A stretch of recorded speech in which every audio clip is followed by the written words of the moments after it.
the family dinner where my mother toasted my daughter who's done so well for herself, she was smiling at my twin sister, not at me. At the woman wearing my haircut, telling my story, holding the life I'd built, while I sat at the end of the table like a guest who'd wandered in.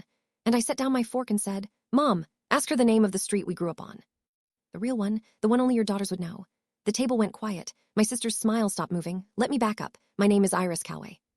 I'm 36 years old, and I have an identical twin sister named Juniper. And over the course of about 5 years, she did something I didn't have a word for until it had almost completely happened. She became me. Slowly, deliberately, piece by piece, she took over my life, my look, my mannerisms, my stories, my friends, my standing in our family, until the family itself began, without quite realizing it, to treat her as the real one and me as the copy. This is not a story about money, though money was in it. It's a story about something stranger and more frightening. What happens when the person who shares your face decides that your life is better than hers and sets out to take it, not by force, but by erosion? Let me tell you about Juniper. We were identical. Truly identical, the kind of twins people couldn't tell apart, who got mistaken for each other our whole lives. And for most of our childhood, that was a bond, a private world, the two of us against everything closeness that twins have. I loved her. I need you to understand that, because it's what made what she did so hard to see. You don't defend yourself against your own reflection. You don't check your twin's hand for a knife. But underneath the closeness, there was always a difference, and the difference was the whole problem. Things came more easily to me. Not because I was better, I've thought about this a great deal, but for 1,000 small reasons of temperament and luck, my life simply went more smoothly. I did well in school, then in my career. I made friends easily. I built a stable, happy adult life. And Juniper's life was harder. She struggled with work, with relationships, with a restless dissatisfaction that never settled. And she watched me have, with apparent ease, everything she couldn't seem to hold on to. I thought she was happy for me. She said she was. She was my twin. And slowly, while I wasn't looking, that watching turned into something else. Here's how it happened, and it's so gradual that describing it makes it sound less insane than living it was. It started with small imitations. Juniper began dressing like me. And she cut her hair like mine, which, on an identical twin, erased the last easy way people told us apart. She started using my phrases, my gestures, telling stories that had happened to me as though they'd happened to her. At first I found it flattering, then vaguely unsettling, then genuinely disturbing, but every time I mentioned it, I sounded insane. Your sister got the same haircut is not a crime. Your sister tells your stories is not something you can report. Each piece was deniable, and Juniper, if I ever raised it, would look wounded and say I was being paranoid, that we were twins, that of course we were similar, that it hurt her that I'd accuse her of copying, when she was just being herself. And it escalated from imitation to substitution. Because we were identical, and because Juniper had made herself indistinguishable from me, she began, occasionally, to let people believe she was me. She'd run into one of my friends and not correct them. She'd attend a family event and absorb the warmth meant for me. And then it went further. She began inserting herself into my actual life. She befriended my friends directly, and because she was now essentially a copy of me, they welcomed her, and slowly some of them couldn't quite remember which twin was which, or which stories belonged to whom. She showed up in my professional world, at industry events, introducing herself in ways that blurred the line, until colleagues would mention seeing me at things I'd never attended. And the family. This is where it became genuinely frightening. Juniper spent more and more time with our parents, and she brought them my life, my achievements, my stories, my news, and told it in a way that gradually merged the two of us, and then tilted the merger in her favor. She'd relay my accomplishments as collaborative, or as hers. She was always there, present, attentive, while I was busy living the actual life she was narrating.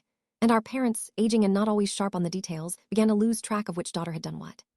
Successful daughter and the struggling daughter started to swap in their minds, because the struggling one was always there telling the stories, and the successful one was off actually living them. At the time I fully understood what was happening, my own mother would tell people about Iris's career, and mean Juniper. My father would recount something I'd done and attribute it to my sister. My friends invited Juniper to things and forgot to invite me. I had become, in my own life, the faint one, the copy, the twin people vaguely mixed up, while Juniper had become the vivid, real Iris, the one the world responded to. I want to describe what that does to person, because it's the heart of this. It is a specific and terrible kind of madness to watch your own life continue without you in it.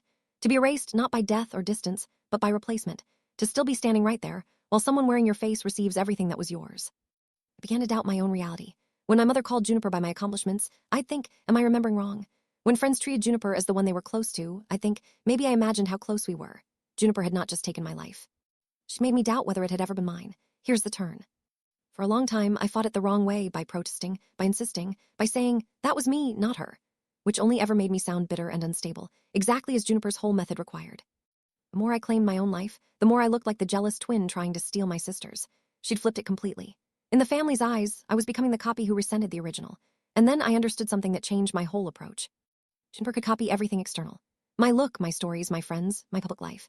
But there were things she could not copy because they lived inside me and had never been spoken aloud. The private, specific, verifiable truths that belonged only to the real Iris. Juniper had built a perfect replica of the outside of my life. She had no access to the inside. So I stopped protesting and I started thinking.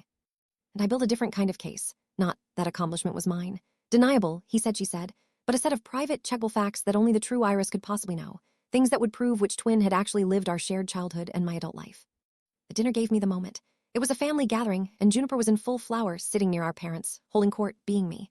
And my mother raised her glass and toasted my daughter, who's done so well for herself, beaming at Juniper. The woman wearing my haircut, telling my stories, holding my life, while I sat at the end of the table like a guest. And something in me that had spent 5 years being slowly erased reached its absolute end. But I didn't do what I'd always done. I didn't cry. That's me, Mom. She's talking about my career. I'd learned that never worked. Instead, I set down my fork and I said calmly, Mom, ask her the name of the street we grew up on. The real one, not the one on the mail. The name you and Dad always called it, the private one, the joke name from when we were little. Ask her. The table went quiet. Because there was such a name, a silly private family name for our street, from a childhood joke that had never been written anywhere, that only our actual family knew. And Juniper, who had copied my adult life so perfectly, hesitated. Because the deep childhood interior of our family was the one thing she'd never needed to fake, and in the panic of the moment, put on the spot in front of everyone, she fumbled it. She guessed. She got it wrong. I said the real one. And my mother's face changed. Ask her, I continued, steady now, what Grandma Rose whispered to me in the hospital the day before she died. Juniper wasn't in the room. I was. Ask her what Dad's nickname for me was when I was 6, before he stopped using it. Ask her the thing I told you, Mom, the summer I was 15, that I made you promise never to repeat. She can't tell you any of it. Because those things happened to me, not to her. She spent 5 years learning the outside of my life. She was never on the inside of it. There's a difference between living a life and studying one, and everything Juniper knows about me, she studied. Here is how it ended. And it ended in a strange, sad, hard-won way, because a betrayal like this doesn't resolve in a courtroom.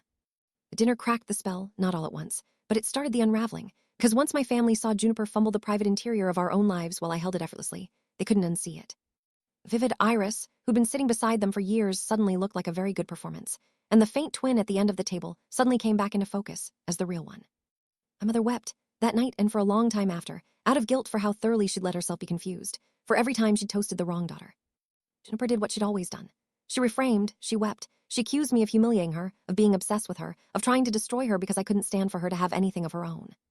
But it didn't hold anymore, because the private facts had done what 5 years of my protesting never could. They'd proven, undeniably, which twin had actually lived my life. You can argue about who deserves credit for an accomplishment. You cannot argue about who was in the hospital room when Grandma Rose died. I was, Juniper wasn't, and everyone now knew it. I got my life back, slowly. I reintroduced myself to my own friends, some of whom were mortified to realize how blurred things had gotten. I reclaimed my standing at work, my place in my family, my name.